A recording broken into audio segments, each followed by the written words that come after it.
안녕하세요. 저는 30대 후반 여성으로 고물상 일을 하는 남편과 시댁 식구들 때문에 골머리를 앓고 있는데요. 시댁 식구들은 잘난 구석 하나 없으면서 늘 저를 무시했어요. 제가 무시당한 날 중에서 제일 심했던 날을 이야기해 드릴게요. 명절날 오랜만에 시댁에 갔더니 시어머니가 저를 위아래로 훑어보면서 이리 묻는 거 있죠? 네가 이렇게 키가 컸었냐? 며느리 네 키가 몇이라고 했지?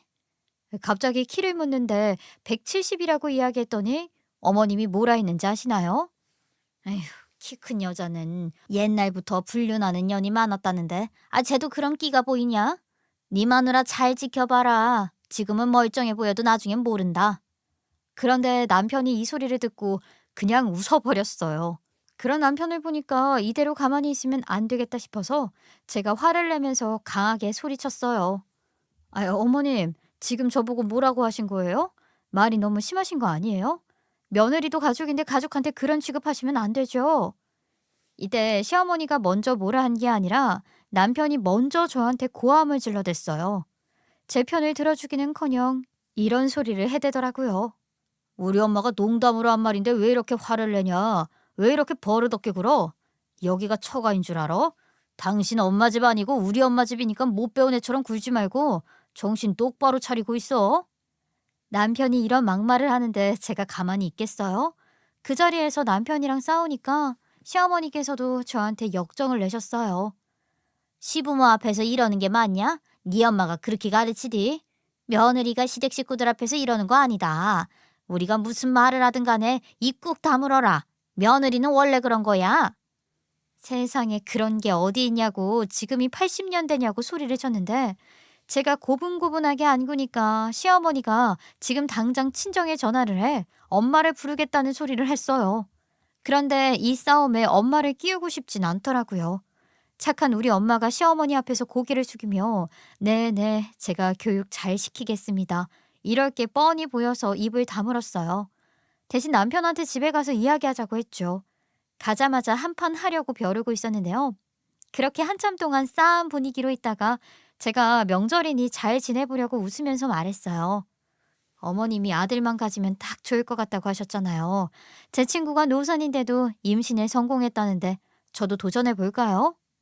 친구가 임신에 도전했다고 하니 친구네 시어머니가 약도 챙겨주시더라고요. 임신에 좋다는 음식도 해줬다는 말을 듣고 부러워서 해본 소리였어요. 물질적인 게 아니더라도 우리 며느리 고생하는데 뭘 가져. 그냥 있어줘도 좋다. 이런 따뜻한 말 한마디가 듣고 싶었어요. 그런데 시어머니가 뭐라 했는지 아시나요? 첫째부터 이미 노산이었는데 무슨 소리를 하는 거냐? 이미 자궁이 늙어 빠졌단 말이다. 자궁이 늙어 빠지면 애가 어떻게 나오는지 아니? 머리가 비정상이 돼서 나오더라. 제가 충격받아서 소리를 빽 질렀죠. 뭐라고요? 어머님, 말씀 좀 가려서 하세요. 남도 그렇게 말하는데 어찌 매번 그러시는 거예요?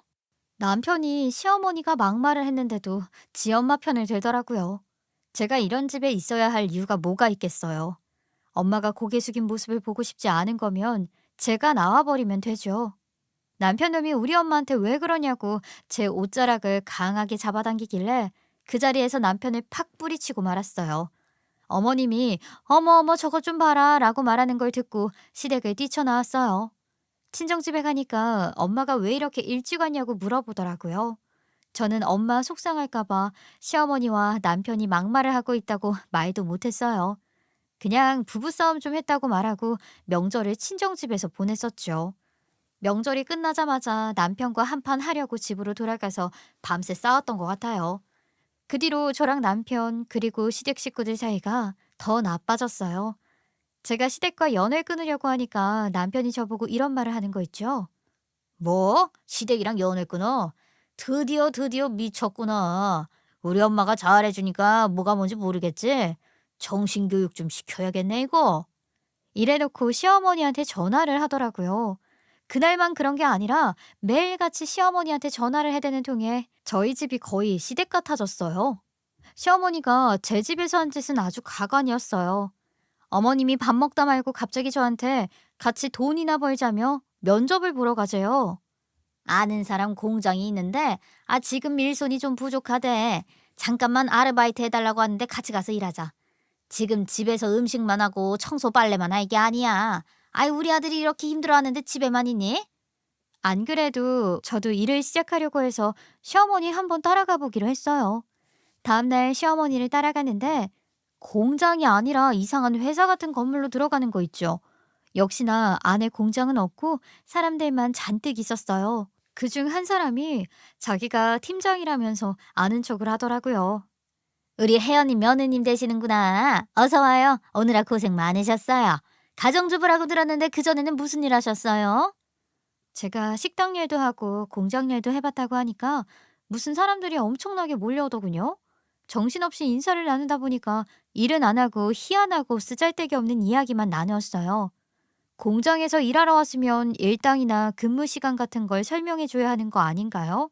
친목 모임이라도 되는 것처럼 서로 반가워하며 요즘 어떻게 지내니 이런 이야기를 하고 있었거든요. 그렇게 정신을 쏙 빼놓고 있는데 처음에 팀장이라고 아는 척 하던 사람이 종이 같은 걸 주고 여기가 어떤 회사인지 말해줬어요. 우리가 다중 네트워크 판매 형식으로 물품을 납품하고 판매하는 회사인데요. 다단계로 오해할 수 있는데 지금 대한민국에 성행하고 있는 유통구조 자체가 후진국 유통구조예요. 저희는 미국이나 캐나다에서 진행하고 있는 선진국 유통구조로 거래하고 있어요. 이쯤에서 여기가 다단계 회사라는 걸 감잡고 말았죠. 어머님은 이런 저를 보고 아주 뿌듯하게 웃고 있었고요. 그 표정이 딱 이런 표정이었어요. 세상에 어떤 시애미가 며느리한테 이렇게 좋은 일자리를 소개시켜 주냐. 다정하거나 성격 좋은 시어머니는 아니더라도 적어도 피해는 안 줘야 하는 거 아닌가요? 정말 인생에서 도움이 안 되는 시어머니였어요. 그건 그렇고 어머님이 다단계 회사에 언제부터 빠졌던 걸까요? 순간 머리가 멍해져서 도망갈 생각만 하고 있는데 팀장이 제 핸드폰과 가방을 가져가 버렸어요. 처음에는 오리엔테이션을 하자며 스크린과 화이트보드가 있는 곳으로 데려가더라고요. 웬 사무실에 창문은 없고 문은 철문으로 되어 있었어요. 게다가 덩치 큰 남자들 여럿이 문을 지키고 있었으니까 나가겠다고 할 수가 없었죠. 곧바로 팀장이 와서 신입분들을 소개하고 서로 인사를 나누재요. 그리고 신입이라면 알아야 하는 간단한 상식을 짚어주고 간대요. 시어머니는 이런 상황이 이상하고 무섭게 느껴지지도 않는지 눈을 반짝반짝 빛내며 박수를 계속 치고 있었고요. 아우, 이걸 어떻게 해야 하나 머리가 아프더라고요. 이 상황에서 시어머니를 붙들고 여기 다단계니까 나가야 해요. 이럴 수는 없잖아요. 그래서 어쩔 수 없이 대략 6시간을 거기에 있었던 것 같아요. 제품 설명회에 다중 네트워크 마케팅 수업까지 하는 것도 모자라 누구까지 온 줄 아시나요? 골든 마스터라는 사람이 와서 강연해 준다길래 그게 뭔가 싶었거든요. 다단계 성공한 사람이 와서 자기 인생 이야기를 해주더라고요. 이걸 어떻게 빠져나가나 싶었는데 어머님이 강연을 듣고 자기도 골든 마스터가 되겠다며 한겨울에 선풍기를 사고 있었어요. 그래서 제가 시어머니께 몰래 다가가 작게 속삭였어요. 어머님, 아유, 여기 다단계 같아요. 다들 사기꾼 같은데 이런 거 사시면 안 돼요. 저랑 같이 몰래 빠져나가요. 제 핸드폰이랑 가방은 어디 있는지 아세요? 그런데 웃긴 게 어머님이 핸드폰이랑 가방을 갖고 있었대요. 시어머니가 진짜로 제 소지품을 들고 있는 걸 보고 안심했어요.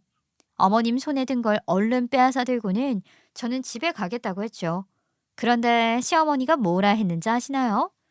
이게 신입교육 똑바로 받고 물건 팔 생각을 해야지. 어딜 가려고? 우리 아들만 죽어라 돈 벌고 너는 돈 벌 생각도 안 해? 너 초대해서 내 포인트 올려야 하니까 어디 갈 생각하지 마라. 어머님이 다이아몬드 회원이 되어야 한다며 뻘소리를 해대길래 그냥 나와버렸어요. 다행히 가지 말라고 말리는 사람은 없더라고요. 저를 찾아 집으로 오신 시어머니께서 노발대발하셨지만 신경 쓰지 않았어요. 너는 나한테 말도 안 하고 도망을 가냐? 내가 좋은 일자리 찾아줬더니 아이고 이 멍청한 것이 이런 기회를 차버리고 됐다. 내가 등급 좀 올리려고 말도 안 통하는 년 괜히 초대했다. 어머님이 뭐라 하든 간에 들은 척도 안 했죠. 여기서 그 사람들 사기꾼이라고 해봤자 욕만 하실 것 같았거든요. 이렇게 다단계 업체에 가입하라던가 물건을 구매하라는 말은 그나마 참을만 했어요. 어느 날은 시어머니가 지난 명절에 대들던 게 생각이 난다고 열이 받는다며 이렇게 말하더라고요. 예, 늦게 가지려는 너한테 정신 차리라고 한 말이 그렇게 고가웠냐? 지금 애 가지면 바로 유산되고 아픈 애 출산할 거라는 말이 틀렸냐? 제가 무시하고 TV를 보면서 깔깔 웃으니까 시어머니가 엄청 열받아 하더라고요. 사실 시어머니가 무슨 말을 하고 무슨 짓을 할지 몰라서 TV에 뭐가 나오는지 눈에 들어오지 않았어요. 고분고분한 며느리처럼 보이고 싶지 않아서 TV 보는 척 연기를 하고 있었죠. 당연히 이런 제 모습을 보고 시어머니가 씩씩대면서 남편한테 이런 말을 해댔어요. 나 며느리 참교육하게 여기 있어야겠다. 도저히 이런 년하고 너랑 단둘이 있게 못 두겠어. 내가 있는데도 이 정도인데 너랑 단둘이 있으면 얼마나 더 잡으려고 하겠니? 남편은 그런 시모한테 맞장구를 치고 있더라고요. 그러세요? 아예 안 그래도 애 정신 나간 것 같아. 갈수록 지가 머리 꼭대기 위에 올라서려는데 남편이 하늘인 줄도 모르고 힘들어 죽겠어. 저는 그런 시어머니와 남편을 투명인간 취급하며 짐을 싸기 시작했어요. 남편이 그런 제게 어디 가냐고 묻길래 친정 갈 건데 라고 대답해버렸죠. 그런데 남편이 시어머니한테 교육을 받아야지 어딜 가냐고 절 붙잡았어요. 아무리 뿌리쳐도 안 놔주길래 남편을 밀어내며 소리쳤는데요. 당신은 시어머니가 저런 막말을 하면 내 편 들고 말려야지. 같은 편을 들어? 그게 남편이야? 이럴 거면 시어머니랑 같이 살지 나랑 왜 결혼했어? 이 정도면 엄마가 너 생각해서 하는 말이다. 안에서 새는 바가지 밖에서도 안 새겠냐? 밖에서도 그럴까 봐 엄마가 잔소리하는 거다. 이런 말로 잡으려고 할 텐데 저희 시댁 식구들은 안 그랬어요. 남편이 이때 어떤 말로 맞받아쳤는지 좀 보세요. 툭 하면 밀치고 툭 하면 소리치는 여편 내가 뭐가 좋다고 편을 들어줘. 정신 똑바로 차리고 우리 엄마한테 똑바로 배울 생각이나 해.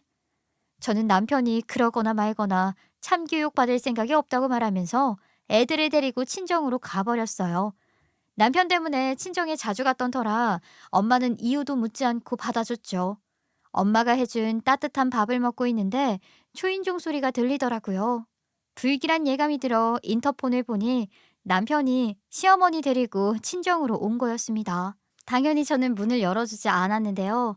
비밀번호는 또 어떻게 알았는지 문을 열고 들어왔어요. 제가 나가라고 소리쳐도 들은 척도 안 하고 시어머니는 우리 엄마를 보자마자 이런 소리를 해댔어요.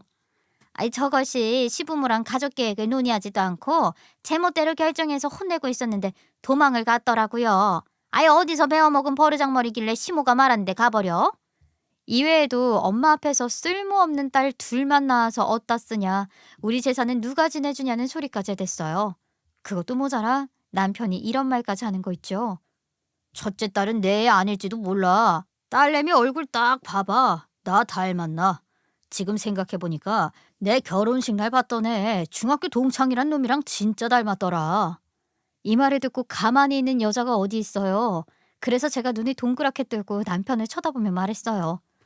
이 미친놈이 지금 무슨 말을 짓거리고 있는 거니? 내가 당신 중학교 동창이랑 몰래 만나서 뭐 애라도 낳았다는 거야? 그 중학교 동창이란 사람 얼굴도 모르고 기억도 안 나는데. 근데 당신도 아버님이랑 안 닮았어. 어머님이랑 친한 그 남자 동창분이랑 똑같이 생긴 것 같은데. 잘 생각해봐. 그 아저씨랑 당신이랑 눈매랑 학원이 똑 닮았잖아. 아니, 어머님, 혹시 저희 남편 친부 그 아저씨 아니에요?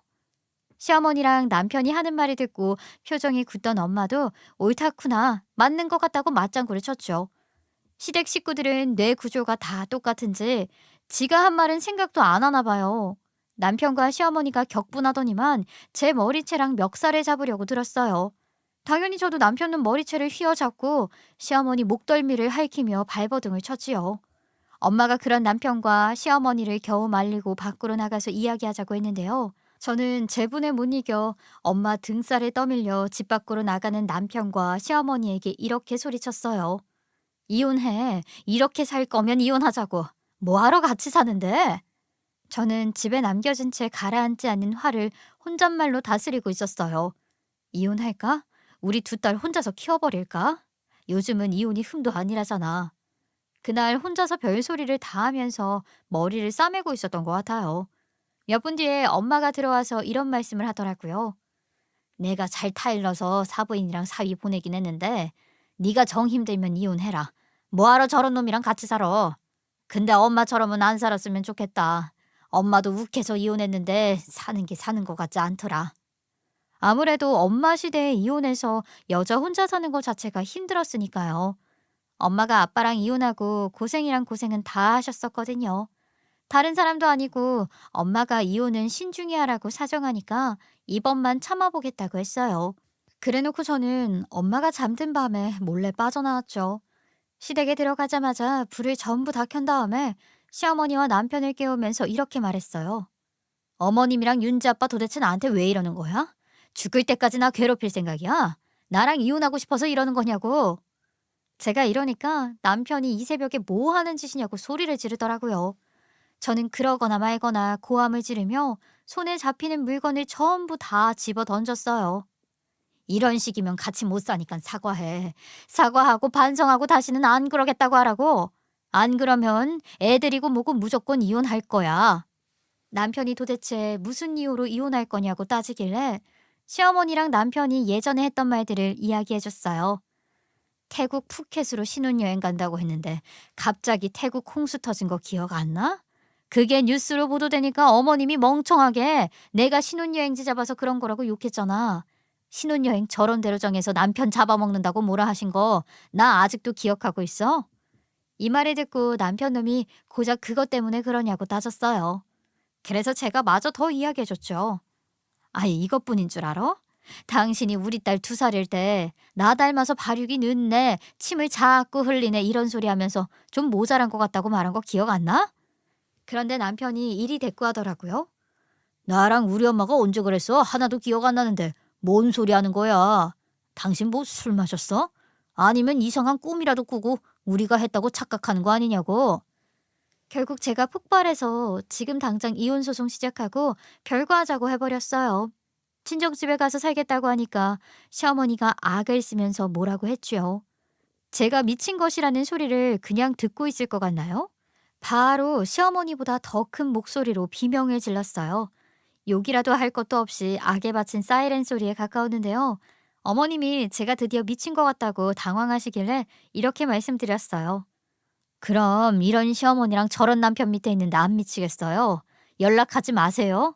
이대로 남편이랑 어머님이랑 다 볼 일 없을 거니까 연 끊자고요. 남편은 제가 나가니까 나중에 이혼당해서 질질 짜지나 마라며 헛소리를 짓거리더군요. 어쩌다 저런 남자를 만나서 결혼을 했는지 제 자신도 도통 이해가 되지 않았어요. 분에 차 눈물을 훌쩍이며 친정에 가니까 엄마가 깨어 있었어요. 얼른 눈물을 훔치며 아무렇지 않은 척 엄마한테 왜 이렇게 일찍 깼냐고 물었어요. 이 시간에 어딜 다녀온 거야? 안 그래도 보일러가 고장나서 널 깨울까 말까 고민하고 있었다. 30년 된 빌라라 그런지 보일러가 자꾸 고장이 나네. 보일러를 고치려면 돈이 필요한데 엄마랑 저 둘 다 돈이 없었어요. 제가 돈이 없는 이유는 역시 시어머니와 남편에게 있었는데요. 식당 일을 하며 돈을 조금씩 모아뒀는데 남편이 저보고 이런 부탁을 하는 거 있죠. 윤지 엄마 혹시 돈 좀 있어? 우리 엄마 수술해야 하는데 수술비가 부족하네. 조금만 보태주면 돼. 그 말을 듣고 모아놓은 돈을 전부 다 드렸는데 남편 놈이 저한테 상의도 안 하고 시어머니를 데려왔어요. 아무렇지 않게 설거지해달라는 식으로 시어머니 간병일을 해달라고 하더군요. 저는 사람을 쓰자고 했지만 남편이 부탁한다며 무작정 일을 나가버렸어요. 그래서 남편한테 전화해서 이렇게 소리쳤죠. 아니 내 돈으로 수술비 내더니만 간병까지 맡겨? 당신 양심이 있는 거야? 나한테 간병 맡기려면 돈이라도 많이 벌어던가. 쥐꼬리만큼 벌어오면서 출근도 못하게 해. 아니 어머님 기저귀 채우고 출근할 거니까 당신 알아서 해. 제가 진짜로 시어머니한테 기저귀를 채워버렸어요. 그렇게 기고만장하던 어머님이 처음으로 제 눈치를 보더라고요. 그동안 당한 것도 있기에 저는 시어머니가 인형이라도 되는 것처럼 살아있는 사람 취급을 안 했어요. 남편도 저한테 통보했으니까 저도 통보해버리고 어머님을 집에 두고 나와버린 거죠. 그때 시어머니가 정말 나갈 거냐? 처량하게 묻는 바람에 너무 신경이 쓰였지만 어쩌겠어요. 남편 부탁을 한 번 들어주면 계속 이럴 것 같아서 미련 없이 식당에서 일을 하고 있었어요. 저한테 불쌍한 척하는 어머님이 망언하고 막말하던 모습과 너무 달라 보여서 불쌍하지도 않았었는데요. 한참 일을 하고 있었는데 시어머니한테 전화가 왔더라고요. 받아보니 시어머니가 울먹거리면서 이런 말씀을 하셨어요. 얘야, 나는 어쩌라고 진짜 가버리면 어떡하니? 기저귀에 실례를 한 것 같은데 네가 와서 봐주면 안 돼? 몸이 안 움직여져서 그래, 응? 내가 그동안 그런 거 미안해. 미안하다는 말을 들은 순간 친정엄마가 생각나더군요. 엄마가 아파서 병원을 들락거린 적이 있었거든요. 제가 같이 병원에 가주며 간병해 준 것도 모자라 음식까지 만들어서 준 적이 있었는데요. 아파서 수척해진 얼굴로 저한테 미안하다고 말하는 엄마 모습이 머릿속에서 떠나지 않았어요. 아무리 시어머니가 미워도 이러면 안 될 것 같아 결국 식당 사장님한테 양해를 구하고 집으로 돌아가려고 했죠. 불행히도 사장님은 제 사정을 들어주지 않고 그냥 해고시킨다고 하셨어요. 어쩔 수 없이 저는 그렇게 해고를 당하고 시어머니를 돌보러 갔어요. 지금 생각해보면 괜히 그랬던 것 같아요. 망나니 같은 시어머니가 뭐가 불쌍하다고 그랬을까요? 시어머니가 그 당시에만 저한테 막말도 안 하고 제 눈치를 보면서 잘해주시더라고요. 그런데 자기 불리할 때만 불쌍한 척, 착한 척하는 어머님을 믿으면 안 되는 거였어요. 그러한 이유 때문에 돈이 없고 일자리까지 잃은 저는 시어머니와 남편의 도움도 받지도 못하는 신세가 됐으니까요. 저는 이런 상황에서 일단은 친구한테 빌려볼 수밖에 없었어요. 엄마한테 돈을 빌리러 간다고 하고 아침이 되자마자 친구한테 연락해서 만나러 나갔는데요. 하지만 친구도 사정이 안 좋아서 돈을 못 빌려준다고 했어요. 그 소식을 친정엄마께 전화해서 알린 다음 다른 친구를 만나서 부탁해본다고 말했거든요. 그때 엄마가 남편 이야기를 꺼냈어요. 남편이 엄마한테 이런 말을 했다는 거 있죠. 집사람 친정가 있죠. 별거 하자고 하면서 나갔는데 무슨 별거입니까? 조금 싸운 거 가지고 왜 그러는지 모르겠네. 장모님이 얼른 들어오라고 설득 좀 해주세요. 집사람 지금 집에 없어요. 연락도 안 받던데 어디 간 거예요? 엄마가 보일러가 터져서 돈 빌리러 나갔다고 하니까 남편이 해결해 주겠다고 했대요. 저는 믿지 않고 의심부터 들었지만 엄마는 또 사위 말을 믿는 눈치였어요. 사위가 해결해 준다고 하니까 그냥 와라. 이번엔 진짜로 돈 가지고 올 것 같더라. 네 남편이 돈 들고 오면 그냥 용서해주고 들어가. 네가 이혼한다고 하니까 겁먹은 것 같더라. 아이 시어머니 똥기저귀까지 갈아주고 세상에 너 같은 와이프가 어디 있냐. 이 기회에 확실히 기강 잡은 것 같으니까 다음에는 이런 일 없을 거야. 저희 남편이 반성한 것 같다면서 잘 지내보라고 하더군요. 하긴 제가 생각해봐도 저만한 아내 없고 며느리도 없는 것 같았어요. 엄마의 말에 남편이 그날 입었던 은혜를 갚으려나? 조금 기대했었죠.